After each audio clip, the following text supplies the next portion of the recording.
bienvenidos, bienvenidas a todos los que están acompañándonos en esta actividad de hoy dentro de la Expo de posgrado de la UAI. Mi nombre es Mariana Barstedt, soy psicóloga con formación en comportamiento social y organizacional ya en el posgrado y hoy día estoy a cargo del diploma y el magíster en habilidades directivas que desarrolla la Escuela de Psicología de la universidad. Y bueno, la idea es invitarlos a esta charla de este tema que tiene que ver con lo que se llama el liderazgo, pero que hagamos una reflexión o discusión sobre lo que ha sido el liderazgo en un contexto tan convulso que esperamos o creemos todos que ya va avanzando hacia una etapa final, esperemos que así sea. Sabemos que puede que eso no esté ocurriendo en todos los países. En Chile tenemos un alto nivel de vacunación y eso está permitiendo que vayamos saliendo de las restricciones y las cuarentenas ya para, ojalá, no tener que volver, ¿sí? Pero aún así, no sé cuál será la experiencia de ustedes, pero lo que estamos viendo que está pasando en Chile tiene que ver con que muchas organizaciones seguirán en una modalidad híbrida, total o parcial, por lo tanto, hay una serie de desafíos hacia el liderazgo de equipos virtuales, que es un concepto bastante antiguo, pero que obviamente hoy día toma un nuevo sentido, ¿sí? Así que esa es un poco la idea a propósito de lo que hemos vivido en pandemia, qué podemos aprender sobre esto de manera de configurar este nuevo input o nueva dimensión que va a tener el liderazgo, que no reemplaza la anterior, sino que le da un enfoque complementario y diferente. No es que tengamos que cambiar radicalmente cómo se ejercía el liderazgo, sino que hay que agregarle nuevas competencias. La idea es que podamos funcionar en la lógica de que ustedes puedan ir haciendo preguntas a través del chat o de la otra lógica que es Q&A, que son preguntas y respuestas, de manera que al final podamos profundizar en aquellas preguntas y respuestas. No podemos dejarles levantar micrófono por el formato webinar, pero sí vamos a ir mirando las preguntas que vayan haciendo y en la medida en que pueda yo irlas respondiendo mientras voy hablando, las voy respondiendo y si no, las vamos a tomar al final, ¿sí?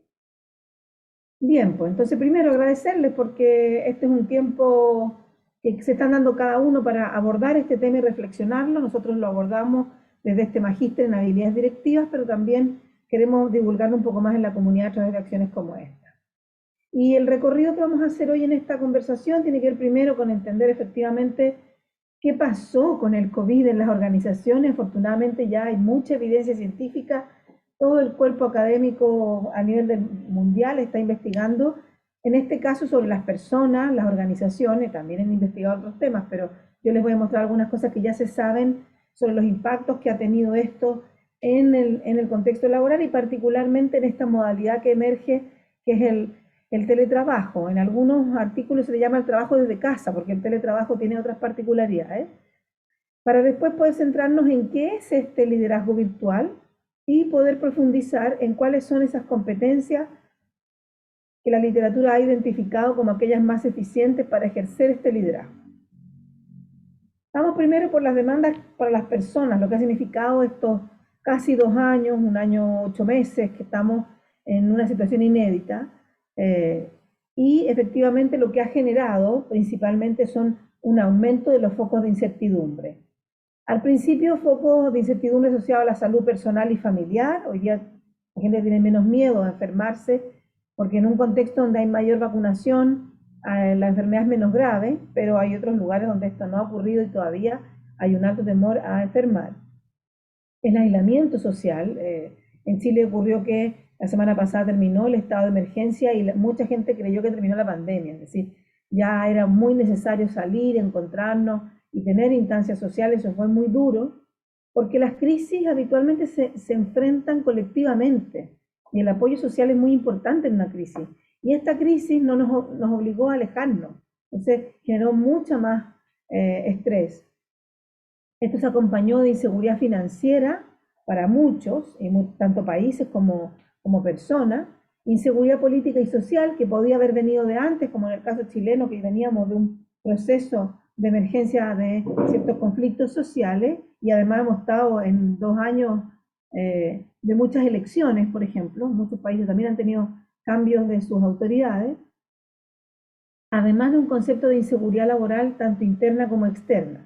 Esto significa que muchos tuvieron miedo de perder su trabajo, que es la inseguridad externa, de que todos en algún minuto pensamos si nuestra organización iba a poder resistir en esta modalidad y qué recortes iba a implicar y en qué minutos esos recortes nos podían afectar, pero también inseguridad laboral interna, no saber cómo van a ser las condiciones laborales ahora o qué recursos pierdo, puedo perder gente que se va, puedo perder presupuesto, ciertos beneficios, etcétera. Eso genera inseguridad y también que ha tenido efecto a nivel de nuestra salud mental por lo complejo que ha sido la situación.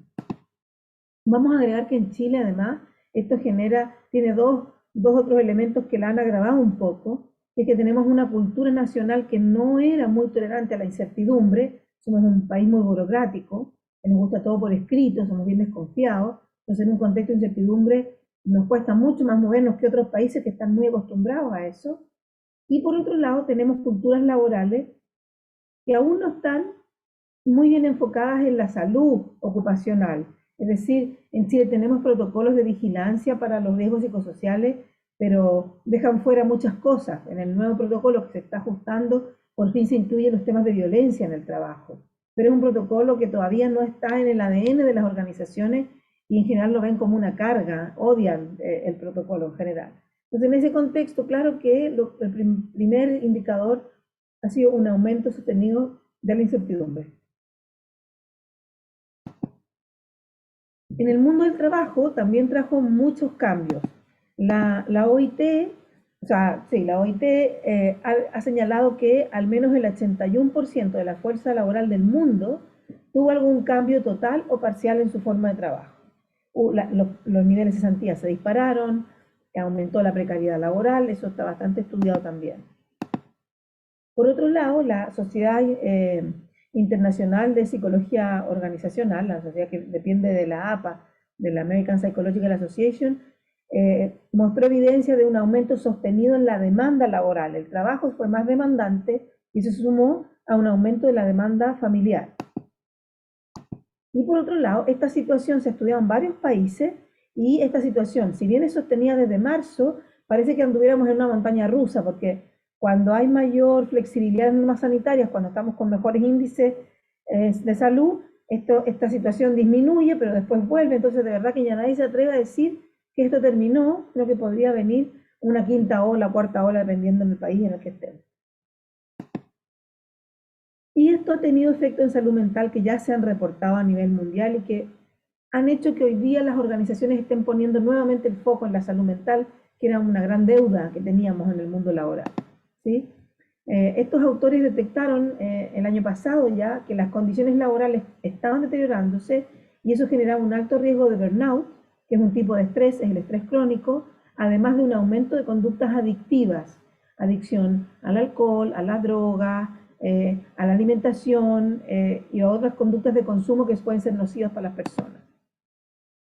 En otro estudio que se publicó en una revista muy prestigiosa de psiquiatría, en el Lancet, estos autores hicieron un estudio también a nivel mundial donde encontraron que efectivamente ha habido este aumento de estresores psicosociales que tiene como consecuencia que ha aumentado la sintomatología ansiosa y depresiva, aumentó la irritabilidad y las conductas de riesgo en la población general.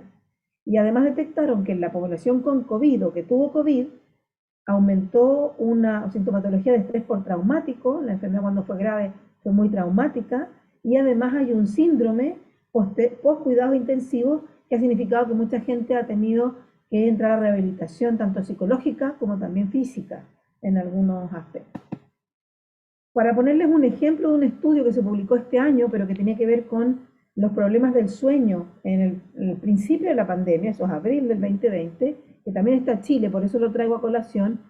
Chile fue uno de los países donde empeoró, que es la barra naranja, empeoró la calidad del sueño junto con España, y a diferencia de Alemania, que seguían durmiendo como los angelitos, y en Portugal y en Rusia, ¿sí? Pero en general se ve que en algunos países hubo un aumento significativo de la mala calidad del sueño y que tuvo que ver con exceso de trabajo, con la incompatibilidad entre la familia y el trabajo, como principales causas.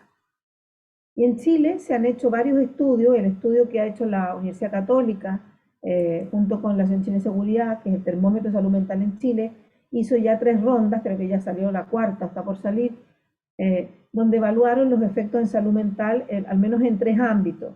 El primer ámbito es el ámbito del aumento de estresores, otro ámbito, bueno, lo voy a explicar este primero, y eso tuvo que ver con que en Chile aumentó el temor a la delincuencia, el temor al contagio, el temor a perder el trabajo, el estrés financiero, la soledad y el aislamiento, cosas que ya se veían en el resto del mundo, también han ocurrido en Chile. A nivel de aumento de conductas poco saludables, también se ve que aumentó el consumo de alcohol, el sedentarismo y la violencia doméstica. Y a nivel de cambios en salud mental se observaron aumentos de sintomatología como problemas de concentración, sueño, sentimiento de inutilidad, agobio, baja confianza personal, baja percepción de felicidad, a veces una menor capacidad para enfrentar los problemas o tomar decisiones y algunos síntomas de depresión. De hecho, solamente les voy a mostrar una evidencia que es las 3 olas comparadas, ¿sí? Julio 2020, noviembre 2020 y abril de 2021, y se observa cómo la sospecha de problemas fue más alta al principio y en la tercera ola, porque en noviembre efectivamente estábamos más desconfinados, y la presencia de problemas fue aumentando con el tiempo, incluso en abril de este año fue más alta que en julio del año pasado, es decir, había un 32,8% de personas que exhibió síntomas o sospecha de algunos síntomas de salud mental.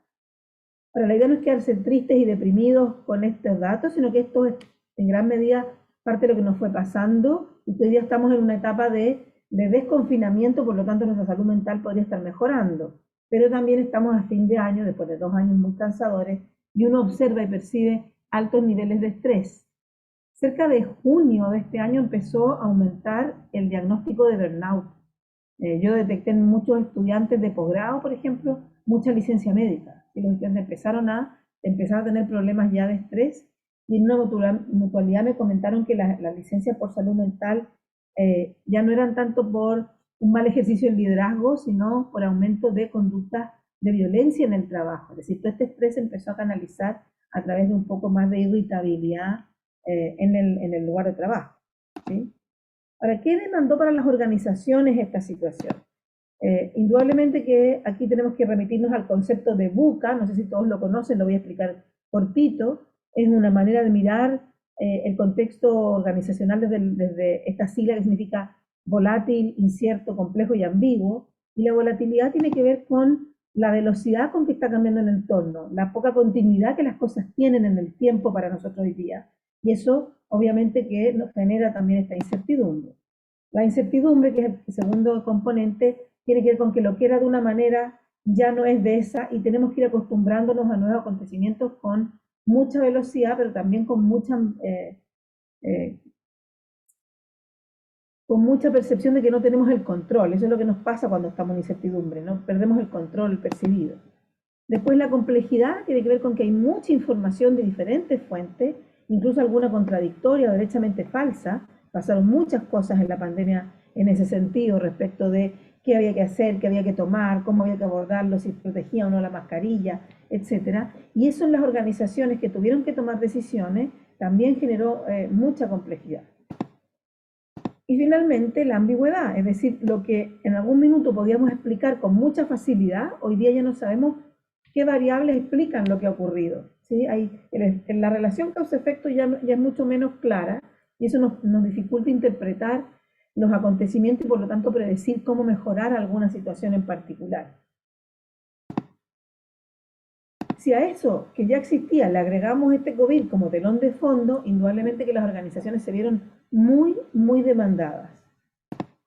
¿Y cuál fue el desafío que podemos advertir para las organizaciones? Por un lado, tuvieron que tomar decisiones en incertidumbre, porque no sabíamos cuánto iba a durar, cuándo iba a llegar la vacuna, si iba a haber algún medicamento, si el mercado iba a resistir, nuestro ámbito de producción iba a funcionar, en el caso nuestro como universidad, si las clases online iban a funcionar o no. Y eso significó que tuvieron que adaptarse rápidamente a un entorno incierto y cambiante, y posiblemente no se tomaron las mejores decisiones, pero había que tomar decisiones. No había posibilidad de quedarse esperando, ¿sí? Eso significó que hubo que transitar muy rápido hacia el trabajo remoto y la digitalización de muchos procesos, ajustar estructura y en muchos lados, no solo en Chile, esto se ha visto en otros países, desarrollar la confianza. Es decir, había que depositar en todos los equipos de trabajo la confianza en que ellos iban a poder sortear los escollos que tuvieran, y hubo que, en buen chileno, dejar jugar. Ya no tanto control, sino mucha más autonomía, y muchas organizaciones y los estilos de liderazgo no estaban tan preparados para aquello. Por ejemplo, hay un estudio que se hizo en China, y que en Chile también yo sé que se hizo esa práctica, que revelaba que en algunas organizaciones se les pedía a los trabajadores que funcionaran o trabajaran con sus cámaras prendidas para observar los que estaban en su puesto de trabajo. Eso en Chile también pasó. Hay otras que están detectando cuánto rato está inmóvil el mouse del computador. Y si está mucho rato inmóvil es porque la persona no está trabajando. Por ejemplo, o sea, hubo que cambiar de ese set. En alguna empresa no pudieron desarrollar la confianza en que las personas estaban trabajando y no estaban dedicadas a ver series en Netflix. ¿Sí? Y ahí emerge este trabajo remoto en pandemia, que no es exactamente el teletrabajo, pero que vino a reemplazarlo, ¿no? Y que tiene que ver con la definición de teletrabajo, es todo el trabajo remunerado que se ejecuta en cualquier lugar diferente de la oficina o del lugar de trabajo, con mucho menos supervisión directa y mediado a través de tecnologías de información. ¿Sí? Se incrementó muy fuerte producto de las cuarentenas y la necesidad del distanciamiento social, y se sabe que hay evidencia previa al teletrabajo. El teletrabajo no es algo nuevo, pero había mucha evidencia de cuáles eran las ventajas y desventajas. Pero la gran pregunta es, ¿se dieron esas ventajas en pandemia? Nosotros hicimos un estudio en Chile que vamos para la tercera hora ahora en noviembre, y por ejemplo el teletrabajo aumentó el nivel de estrés en contra de lo que se esperaba, porque el teletrabajo tendría que haber disminuido el nivel de estrés. Y ahí hay que hacer un zoom para plantear que en realidad las condiciones que se implementó y el estilo de liderazgo, el apoyo que los trabajadores percibieron, fueron las variables que incidieron en que hubiera mayor percepción de estrés o mayor sensación de estrés en teletrabajo contra lo que la evidencia previa decía. ¿Sí? Así que ahí estamos estudiando estas nuevas evidencias respecto de cómo la autonomía tuvo algún efecto acá, el apoyo de los pares y las necesidades de comunicación efectiva, que eran muy, muy importantes. ¿Sí? Aquí Julio comenta algo de que hay que considerar antes de la pandemia, junto con ello el estallido social. Sin duda que en Chile ocurrió, como hay personas que no están en Chile, que no lo sabrán, pero hubo mucha incertidumbre a propósito de un proceso que en Chile se le llama el estallido social, que fue de alguna manera la visibilización de un conjunto de demandas asociadas a la desigualdad social, que en Chile es uno de los países que tiene el mayor índice de desigualdad en Latinoamérica, en términos de la distancia en recursos y acceso a beneficios entre los quintiles o los deciles de la población. Así que eso estalló efectivamente en octubre del 2019, y eso generó mucha incertidumbre que se aumentó después con la lógica de lo que vivimos. ¿Cuáles eran los potenciales riesgos y efectos positivos del teletrabajo? Ya había suficiente evidencia previa respecto de que el teletrabajo a nivel personal mejora el desempeño, genera mayor satisfacción social, mejor balance entre la familia y el trabajo, disminuyó el estrés, y a nivel organizacional tiene un impacto ambiental porque disminuye el desplazamiento, disminuye el consumo de energía, permite acceder a expertos y especialistas de cualquier parte del mundo, disminuye el ausentismo y la rotación. Pero tiene como riesgo, cuando solamente algunos toman el teletrabajo, que se sientan aislados socialmente, el resto de los compañeros están en el trabajo y ellos no, una percepción de a lo mejor que estoy perdiendo oportunidades de carrera, no me van a considerar porque yo estoy en teletrabajo, y también a veces más sobrecarga. ¿Sí? Ahora, eso podríamos decir que igual se dieron parte de algunos de esos riesgos aun cuando fuimos todos los que estábamos en teletrabajo, porque estábamos aislados socialmente y porque en muchos lugares los líderes no pudieron o no supieron cómo enfrentarlo, porque ellos también estaban probablemente desbordados, y sí hay mucha evidencia de esta sobrecarga, esta demanda que yo les comentaba. En el chat comentan que en Chile hubo que hacer una ley para que los trabajadores se fueran a vacunar. No sé si hay información. La verdad que no sé, Sixto, si en Chile es una ley que la gente se tenga que ir a vacunar, porque la vacuna es voluntaria, pero sí se van a empezar a ver ciertas tensiones cuando las empresas vuelvan a online y si van a plantear, si van a tener que pedir obligatoriamente que la gente se haya vacunada. Te agradecería si me puedes compartir la información sobre esa ley, porque es la misma que se ha discutido mucho en Francia, por ejemplo, ha habido muchas protestas porque se le ha exigido a los trabajadores de la salud que se vacunen, ¿sí? En Chile justo estaba a punto de ser aprobada la ley de teletrabajo en ese minuto, que solamente aplica al ámbito privado, no está incorporado en los estatutos del ámbito público. Entonces, claramente, además, este teletrabajo se fue implementando casi al mismo tiempo que la ley en Chile. Se refiere, cito ya, a la obligación de que le dieran permiso a las personas para vacunarse. Si ahora lo entiendo, efectivamente lo que ocurría es que los empleadores no estaban permitiendo a las personas que estaban en presencial ocupar ese tiempo para ir a vacunarse. Entonces sí hubo que insistir y promulgar no fue una ley, me parece que fue una instrucción de la Dirección del Trabajo, pero puedo estar equivocada, donde se le permitía a las personas pedir esa autorización para ir a vacunarse. Además, hubo un momento en que estábamos faltos de stock y eso generó mucha fila y mucha complejidad para ir a vacunar.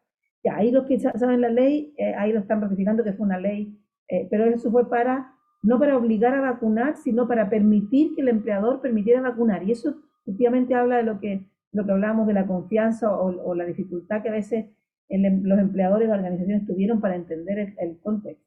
Sí, sí, muy, muy interesante ese dato. Ok. Yo estoy aquí a todas viendo las preguntas, las respuestas para tratar de hacerlo más fluido. ¿Qué pasó con con la jefatura, los liderazgos? Tiene que ver con justo lo que estamos planteando, esta ley que se tuvo que hacer para que permitieran a la gente ir a vacunarse si es que se quería vacunar. Principalmente estaba esto, ¿sí? Había una expectativa, una creencia respecto de que iba a haber menor rendimiento, que la gente iba a estar menos comprometida y que se iba a dedicar a procrastinar, ¿sí? Lo cual claramente la evidencia es la contraria. Es decir, la mayoría de la gente trabajó hasta las horas más tardías, sin levantar, sin bañarse, sin levantarse, está todo el día en pijama, trabajando a full, 24/7, o sea, hubo realmente una cosa muy, muy fuerte ahí de la gente tratar de resolver este problema. Obvio sí que algunos pudieron organizar mejor su horario porque tenían que compatibilizar con tareas familiares, entonces no estaban disponibles a lo mejor 8 horas seguidas, pero la gente hizo un esfuerzo descomunal que después vino a traer como consecuencia los altos niveles de estrés que hemos percibido en nuestros estudios y que la evidencia ha mostrado en las licencias. Y eso tiene que ver con esta falta de confianza en que las personas tienen las habilidades para un trabajo autónomo y efectivo. Yo creo que uno de los grandes aprendizajes es que la gente sí trabaja en forma autónoma, ¿sí? Y si volvemos a este día, ¿cuál fue la demanda entonces para las organizaciones? Fue ser muy fluido, o sea, para poder resolver esto de buena manera, cómo le fue bien a la organización, la que fue exitosa, por decirlo así, tuvo que ver con ser capaz de hacer más fluida la información, facilitar la conectividad a través de la estructura, disponibilizar más la información, distribuir el poder y aumentar la participación. Esa fue la manera en que las organizaciones exitosas salieron adelante, ¿sí? Sin el costo para los trabajadores. Cuando esto pasó, pero en realidad no aumentó la participación o no se disponibilizó más información, la gente sí se sintió muy, muy aislada. Y esto nos está dando cuenta entonces de que este estilo de liderazgo que tenemos que implementar, además de el liderazgo en contextos de crisis, que también es un buen aprendizaje después de esta pandemia o en esta etapa de la pandemia, no sabemos si está terminando, es este concepto de liderazgo. Entonces, ¿cómo debiéramos liderar para generar esta fluidez de información y para evitar que el costo se lo estén llevando los trabajadores con su salud mental? ¿Sí? Este concepto, verán que no es nuevo.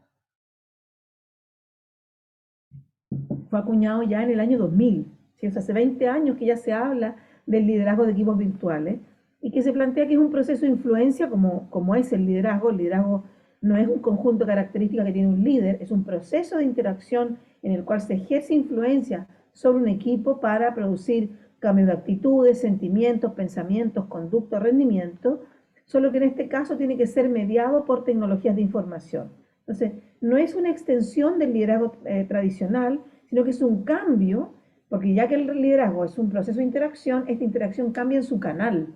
con lo cual es muy relevante cómo cambia ese canal. La periodicidad de esa interacción cambia. Antes uno podía estar en su organización y veía al jefe, veía la cara con la que llega el jefe y uno sabe en el mood en el que anda, o viceversa. El líder puede identificar rápidamente que hay una tensión en el equipo y esto ya no pasa. Entonces, el cambio canal no es menor, ¿sí? Implica muchos desafíos, específicamente del desarrollo de habilidades que son distintas para mejorar el funcionamiento de la organización en los entornos virtuales, que se ha dicho y ya es un cliché, llegó para quedarse, posiblemente sí, vamos a ir viendo cómo las organizaciones implementan ahora modalidades de trabajo virtual.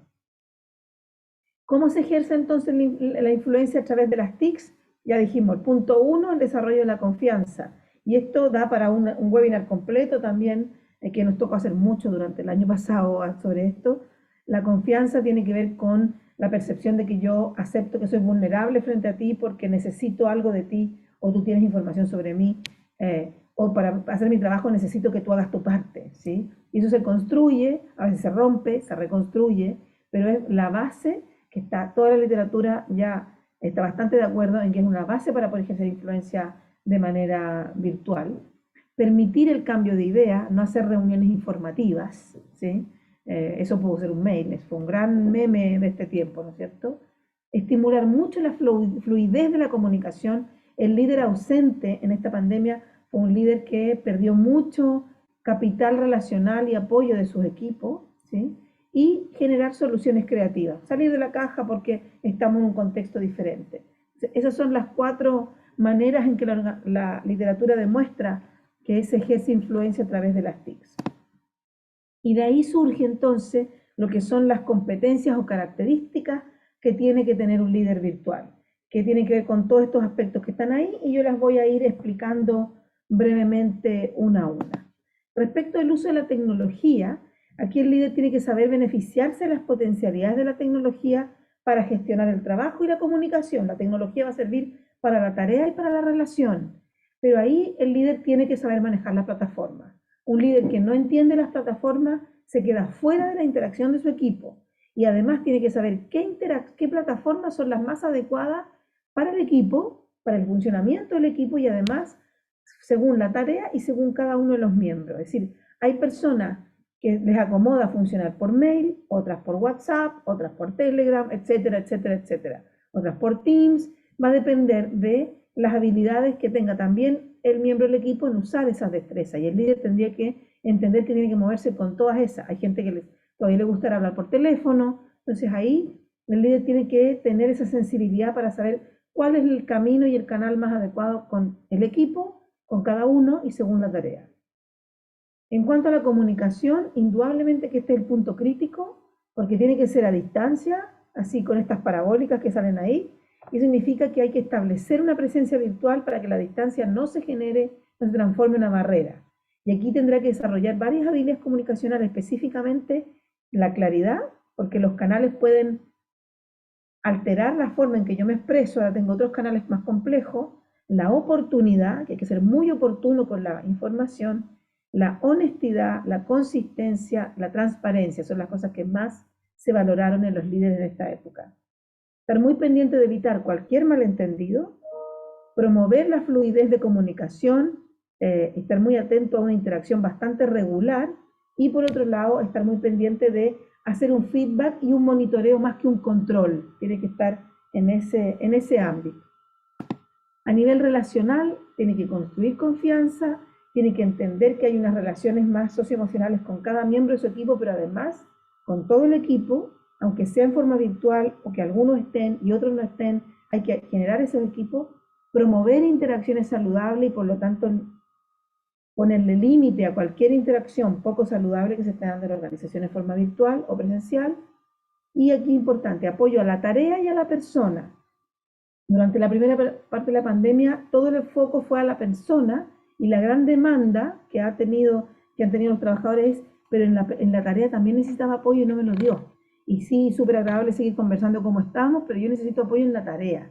Y hoy día se está investigando en un centro de investigación en España, al que probablemente no queremos sumarnos con una investigación respecto de cómo hoy día tenemos que volver a un líder que esté también dando apoyo a tarea virtual, ¿sí? y facilitar que las personas puedan conciliar su vida personal con el trabajo, porque la modalidad de teletrabajo post pandemia va a ser principalmente focalizada a facilitar esta conciliación. Tiene que trabajar desarrollando su equipo, el team building, construyendo ese equipo, y para eso tiene que estimular la motivación, fomentar la responsabilidad del equipo, reconocer al equipo, identificar bien cuándo son contribuciones individuales o colectivas, generar normas de acuerdo a las circunstancias que van pasando, y viendo cómo va cambiando el contexto y qué normas nuevas tenemos que generar, y promover la libertad, y está en la base de la confianza, para que todos puedan expresar sus ideas. Margarita comenta por el chat que el feed forward es muy importante, es decir, recibir información también en el otro sentido, en la organización, desde el equipo hacia los líderes.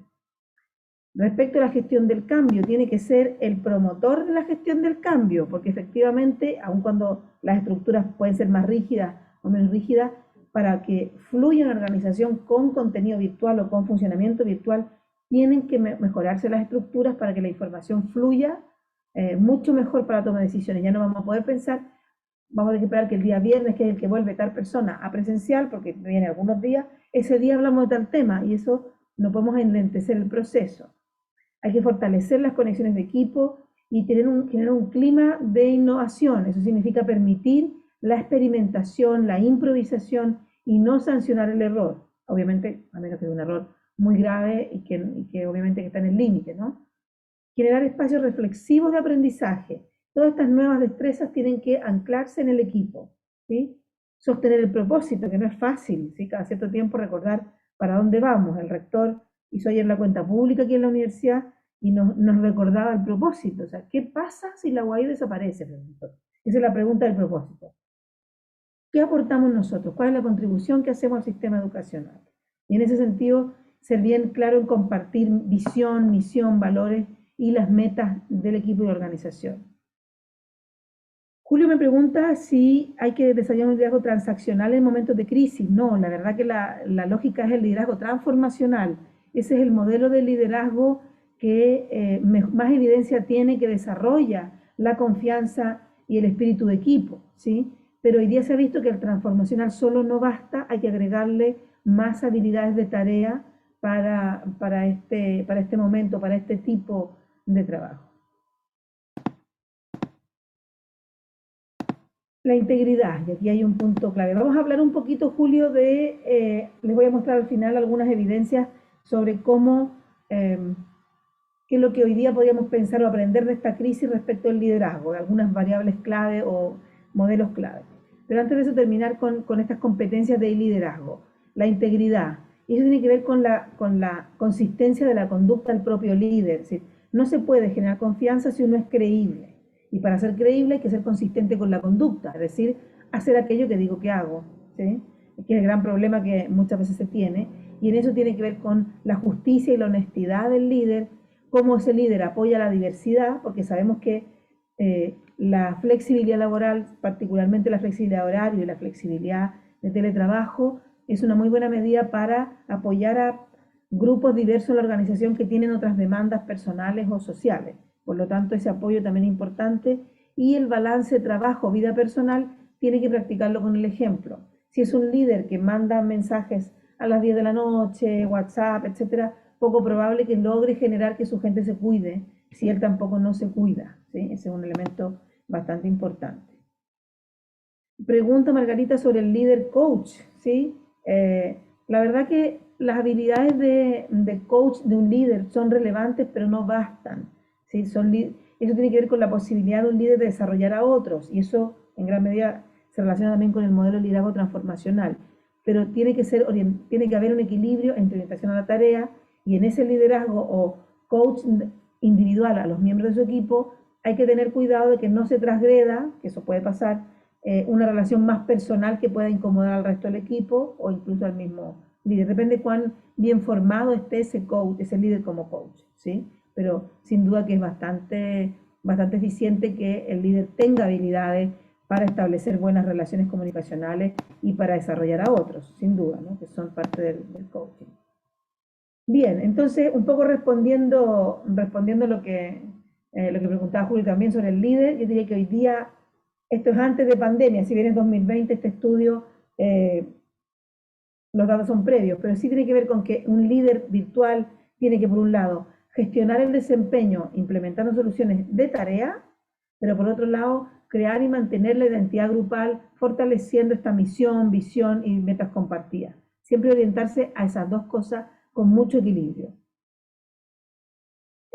Otras prácticas que se han visto también previas a la pandemia tienen que ver con lo que dicen estos autores: 6 prácticas efectivas del liderazgo virtual, establecer y mantener la confianza, apreciar y entender la diversidad, gestionar el ciclo de trabajo a través de reuniones, eso significa mejorar la calidad de las reuniones, no más reuniones informativas por Zoom además, monitorizar el progreso del trabajo, aumentar la visibilidad de los miembros del equipo y permitir que cada uno de los que tiene alguna forma de trabajo virtual en el equipo aproveche las ventajas. Entonces, sabemos que una persona está con teletrabajo, ponemos unos horarios en los cuales nos podemos reunir, pero entendemos que en los otros horarios necesita hacer su trabajo y coordinar con otras tareas o demandas o intereses que pueda tener.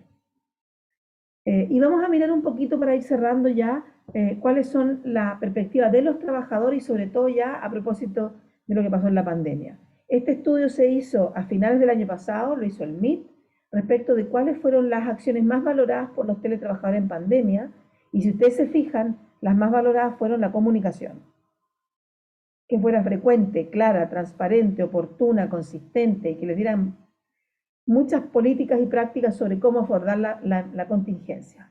Aquí les digo que fue muy penalizado el líder ausente, ¿sí? Segundo, la tecnología, que las organizaciones proveyeran de soporte adecuado, que se pudiera adecuar el mobiliario, las redes, acceso a plataformas, esa digitalización que hubo que hacer. Después viene el apoyo, que hubiera un check-in, es decir, un saber cómo estamos, focalizarse en el bienestar mental, dar apoyo emocional y generar algunas actividades virtuales de ámbito social. Y muy acompañado con eso la productividad, es decir, apoyo en la tarea, compartir buenas prácticas, ayudar a mantener el rendimiento, reuniones efectivas, breves, empoderar, clarificar expectativas. La gente no sabía, tengo que seguir haciendo lo mismo de antes, tengo que cambiarlo, etc. Adicional, flexibilidad de agenda para el balance entre lo que había que abordar en la vida personal y el trabajo, apoyo a los que estaban cuidando niños que estaban sin colegio, manejo de la sobrecarga laboral y políticas de desconexión digital que son sumamente importantes en el contexto del trabajo virtual. Nuestra ley de teletrabajo garantiza 12 horas de desconexión. Le hicimos un estudio en las empresas chilenas y la verdad que primero casi ninguna sabía lo que es la flexibilidad laboral, pero además de las 126 empresas, solo 3 tenían prácticas políticas efectivas para favorecer la desconexión digital de sus trabajadores. Estamos muy, muy al debe. Esto hizo a finales del año pasado, puede que haya mejorado un poquito. Y también valoraron las acciones orientadas al bienestar físico y de salud, extender beneficios de salud y también la seguridad que le dieron a los trabajadores que no pudieron estar en formalidad remota. Adicionalmente, también algunos autores han planteado cuáles fueron los 5 principios del liderazgo virtual en pandemia, que fueron mantener una comunicación frecuente, transparente y consistente. Yo creo que tenemos que aprender de esto para eventuales otros momentos difíciles. Proveer de apoyo en salud física y mental, ayudar a los trabajadores a mantenerse productivos y comprometidos. Hay que estar estimulando la motivación, dando herramientas para mejorar la productividad. Manejar esta paradoja del balance de vida-trabajo en lo remoto, porque la paradoja es que se supone que era para que nos ayudara a manejar las dos cosas, pero como fue aislado, sin poder salir de casa y con las personas de cuidado al interior teniendo que compatibilizar, cuidar a otros, a nosotros mismos, generó mucho más estrés y manteniendo el foco en las prioridades estratégicas. Es decir, si hubo que dejar de hacer algunas cosas, hubo que dejar de hacerlas, hubo que focalizarse en lo estratégico y eso fue lo más efectivo durante esta época. Además, otros autores de Harvard Business Review también han hecho toda una revisión del liderazgo esperado para pandemia y ellos plantean estas 4 conductas, ¿no? Definir con rapidez más que con precisión, es decir, había que definir prioridades, orientarse a la acción y si nos equivocamos, bueno, aprendemos del error y lo mejoramos.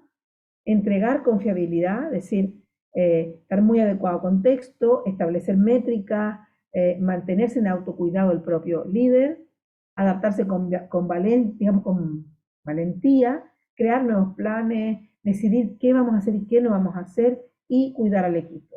Pedir ayuda si se necesitaba, entender aspectos más profundos de cómo motivar a un grupo que está pasando un momento difícil, mantener el foco en los trabajadores y los clientes, y estimular mensajes de amabilidad y positivos, porque hay un estudio que muestra el efecto positivo que tuvo los gestos de amabilidad en general. Son muy sanadores de estrés, sobre todo. Para terminar, hay unas estrategias que se recomiendan, las recomiendan también estos autores en SIOP, que tiene que ver con un modelo para enfrentar una situación como esta, que tiene que ver con 4 elementos. El primero es la A de autonomía, ¿sí? Trabajar en la flexibilidad y en la confianza. El segundo, boundary, los límites, desincentivar el trabajo 24/7, permitir la desconexión real y estimular los descansos. De hecho, una de las mejores medidas que por lo menos pudimos observar en Chile, en el estudio que hicimos, que generó mejores efectos en salud mental de los trabajadores, fue más días de vacaciones, darle momentos de descanso a la gente. La C de conexión y comunicación, dar soporte social, dar soporte personal y ajustar expectativas, que era muy importante. Y la D de diseño, desde una lógica del diseño físico, facilitar que el trabajador pudiera trabajar en forma remota, pero también desde el diseño de la tarea, priorizar ciertas tareas por sobre otras. Bien, eso es un poco lo que yo quería compartirles esta tarde. Vamos a hacer un espacio de preguntas. Traté de ajustarme a las 45 minutos que me habían solicitado, de manera que podamos tener un espacio de unos 10-15 minutos para preguntas, comentarios, reflexiones que quieran hacer a través del chat o de las preguntas.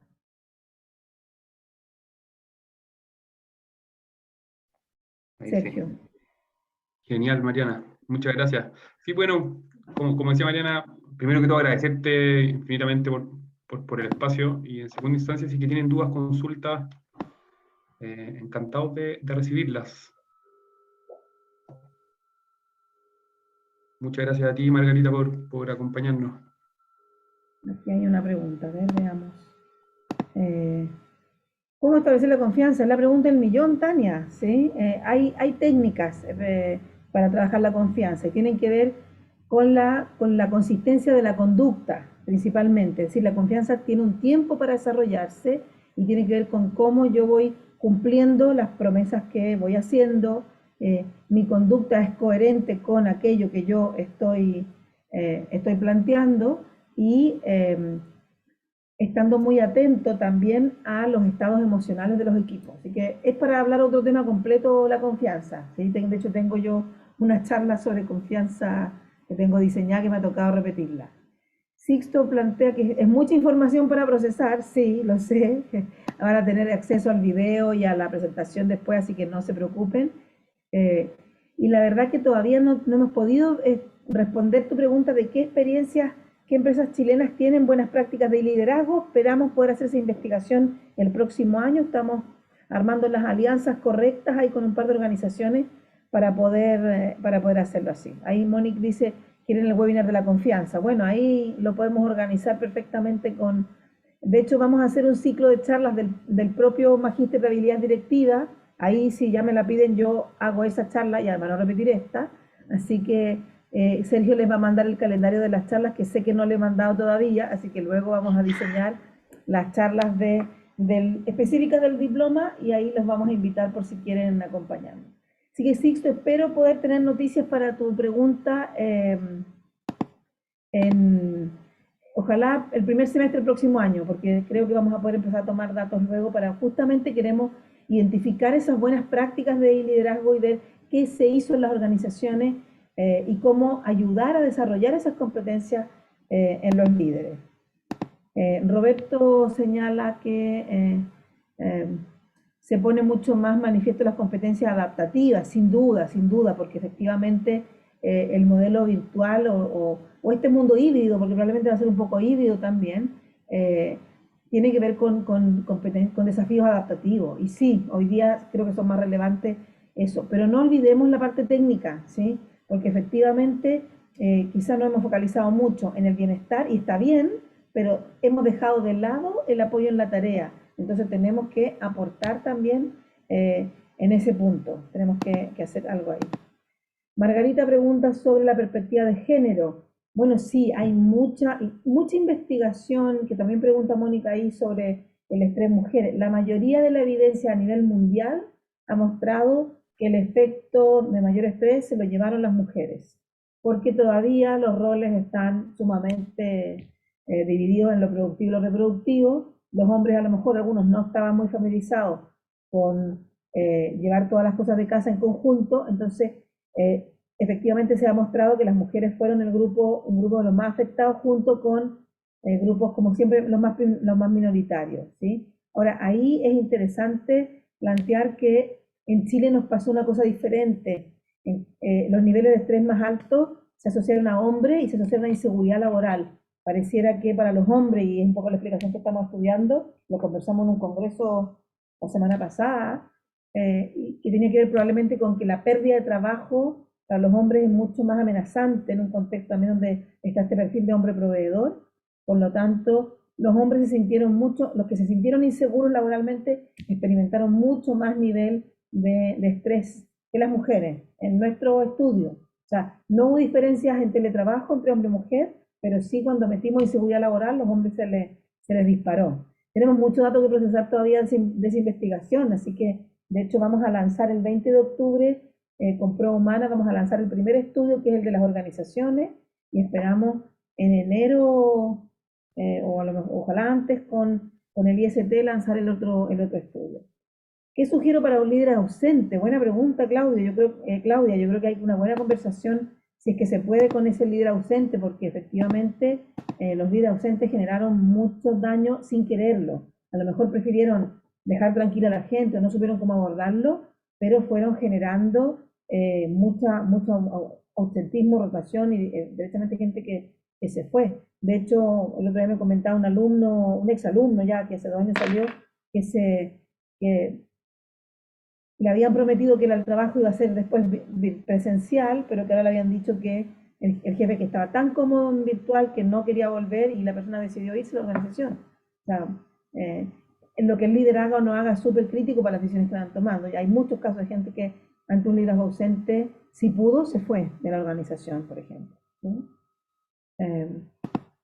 Julio pregunta, si es más complejo el liderazgo en crisis y en pandemia para el hombre o para la mujer. La verdad que el liderazgo no tiene género, afortunadamente, como el liderazgo tiene que ver con la calidad de la relación que yo establezco con mi equipo, y en mi equipo también hay hombres, mujeres y mucha gente además, no de la lógica binaria, de alguna manera no hay diferencia, el liderazgo no tiene género afortunadamente. Se habla de liderazgo femenino, a mí no me gusta, pero sí tiene que ver con que así se vende el tema y así podemos empezar a hablar de que las mujeres tienen que ejercer el liderazgo, pero no existe un liderazgo propio de cada uno. Entonces yo creo que el liderazgo en crisis tiene que ver con ciertas destrezas de un líder para salir de este buca. Este modelo buca tiene un modelo de liderazgo opuesto, que tiene que ver con qué habilidades puede desarrollar un líder para resolver esa incertidumbre. Por ejemplo, la B, en vez de ser volatilidad, se transforma en visión, ¿sí? Y hay adaptabilidad, y hay varias habilidades de ser líder que es independiente que sea hombre o mujer. Ahí no hay diferencia de género. Por el chat plantean, bueno, el cambio de paradigma en la pandemia. Muchas empresas siguen orientadas a la tarea y no equilibrar a las personas. Evidentemente que sí, hay muchas empresas orientadas a la tarea, no tuvieron cómo y tuvieron que centrarse en las personas, no supieron cómo hacerlo y tuvieron que practicar. Pero eso es una dicotomía clásica de los estudios de liderazgo, el equilibrio entre tarea y relación, que yo creo que es una clave en la vida. ¿Cómo evitamos el burnout de los líderes? Autocuidado, autocuidado, autocuidado. Priorizar qué es lo importante y qué es lo que alcanzamos a hacer y parar, pedir ayuda en el equipo, decir, efectivamente estamos todos en un momento muy crítico. Yo ando diciendo que a mí me pilló el toro, ahora ya parece que ya veo el toro más lejos, se me fue alejando. Pero necesitamos, este estrés se asocia a la sobrecarga y al no pedir ayuda, ¿sí? Principalmente. Julio me dice que se refería más a quién se afectaba, hombres y mujeres. No hay diferencias en los líderes más afectados en general. No hay diferencia. y sobre la evolución de la inclusión. Sigamos con la del tarea de relación, que estábamos en eso. De alguna manera provocó miedo a los trabajadores, provocó mucha inseguridad, y la seguridad laboral es una de las variables que se asocia más a estrés, a problemas de salud mental, afecta distinto a las personas según la edad que tienen, afecta distinto a hombres y mujeres por las demandas o expectativas sociales que puedan haber relativas a ello, afecta distinto según mi situación socioeconómica, la cantidad de temas que tengo resueltos o no resueltos. Entonces, la inseguridad laboral es un tema que es muy, muy importante. Yo he investigado algunas cosas sobre aquel, que también da para otra charla, porque tiene que ver con generar climas de seguridad psicológica en la organización. Y hay organizaciones que les encanta que la gente esté asustada, porque así esa tensión les ayuda a moverse más, pero súper negativa, sumamente negativa, ¿sí? De hecho, una de las medidas de flexibilidad que observamos en el estudio fue reducción de sueldo, que esa es una medida ilegal, pero que la gente ante la posibilidad, o me quedo sin trabajo, o me reducen el sueldo, aceptó la rebaja de sueldo, y fue súper perversa la reacción, porque aumentó el compromiso, si la gente se comprometió más, pero generó más efectos negativos en salud mental y en estrés laboral, ¿sí? Entonces, es una manera muy perversa de que la gente tenga un compromiso que se llama un compromiso calculado, o sea, estoy aquí porque no tengo otra opción, ¿sí? Que no es el verdadero compromiso que uno espera, que es el compromiso más emocional. Así que hay que trabajar en generar un clima de confianza y seguridad en los trabajadores, y eso tiene que ver con el liderazgo, porque yo he visto líderes que les gusta que la gente esté nerviosa, ¿sí? Y eso hace súper mal a las personas, y puede hacer que la gente se quiera ir además de la organización.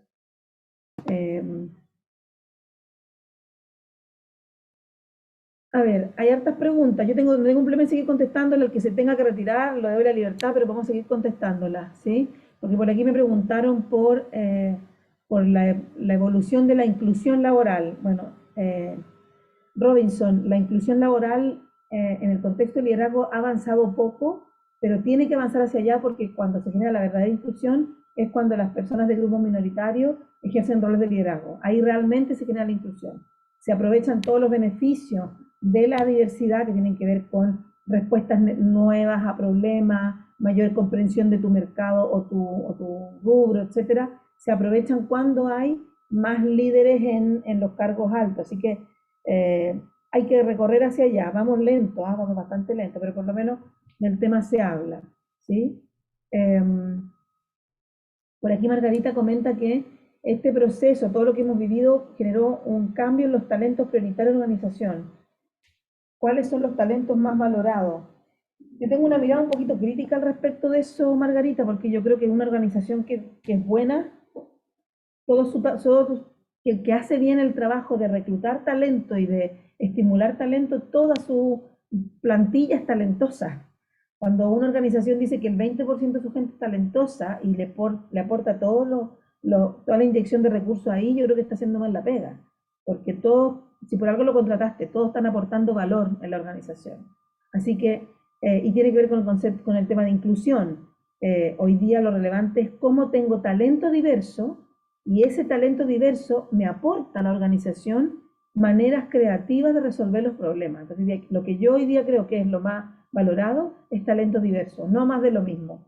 Si solamente tenemos ingenieros de una misma universidad, de un mismo económico, de un mismo colegio, que tienen los hijos en los mismos colegios, que van a los mismos clubes, que veranean en la misma parte, todos piensan parecido y todos van a encontrar las mismas soluciones al problema. Y lo que necesitamos en un contexto de incertidumbre, un contexto de cambio, es gente más diversa, para que encontremos nuevas soluciones, ¿sí?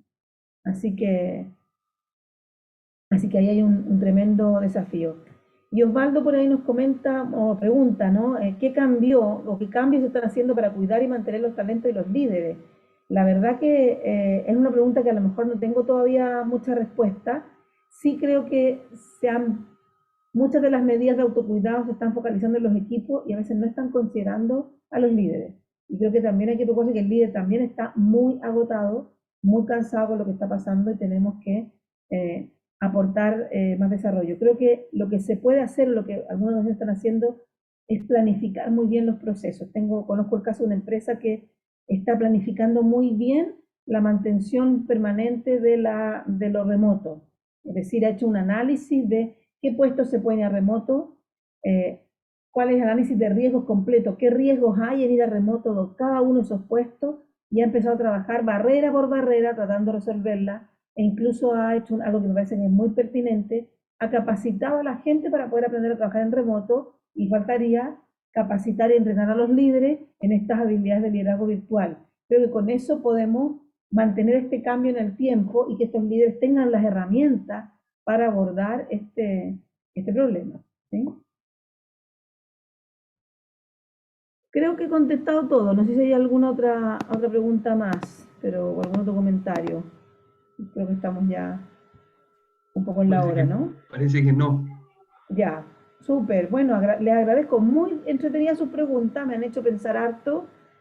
Hace bien cuando uno a veces está ahí corrigiendo trabajos como loco en el semestre, así que agradecida de la participación, muy, muy activa, y espero que les sea de utilidad.